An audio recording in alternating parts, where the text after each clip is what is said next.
इस कहानी का अंत कैसे बताऊं? दरअसल ये गलत होगा अगर मैं इस कहानी की शुरुआत अंत से करूं। मुझे लगता है अगर हम इस कहानी को अपने नजरिए और दृष्टिकोण से पेश कर भी देते हैं तो हर एक इंसान इसे अपने हिसाब से ही जज करेगा। Fair enough. तो फिर तुम कितने आर्टिकल्स लिखना चाहती हो? आई डोंट नो, शायद 5 या 6। It all depends. ओके, तो ट्यूसडे के एडिशन के लिए 6 आर्टिकल्स तैयार रखना and I think we can freeze on that. Sure sir, thank you so much. तो ये तुम्हारा पहला आर्टिकल है। टाइटल क्या देना चाहोगी? मैं आपको वो बताता हूँ जो मुझे पता है। मैंने जो देखा वो मैं बताता हूँ। मैं जो जानता हूँ जरूर बताऊंगा। मुंह बंद करो, मैं कुछ नहीं बताने वाला। चुपचाप बैठो, बड़े आए बोलने वाले।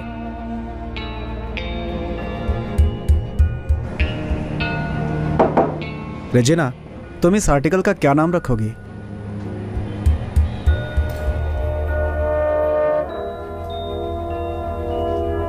I'll call it As Seen by the Rest.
Richie बचपन से ही बहुत शैतान था।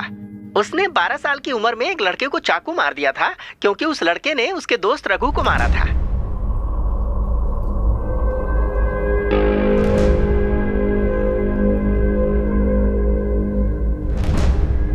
उस हादसे के बाद रघु वहां से भाग गया और रिची को बच्चों के रिमांड होम में भेज दिया गया। और फिर उसके बाद क्या हुआ? 8 साल बाद ये रिची रिमांड होम से छूट कर आया। फिर वो माल पे चला आया। बाद में वो रघु को ढूंढता रहा लेकिन रघु का कुछ भी पता नहीं चला।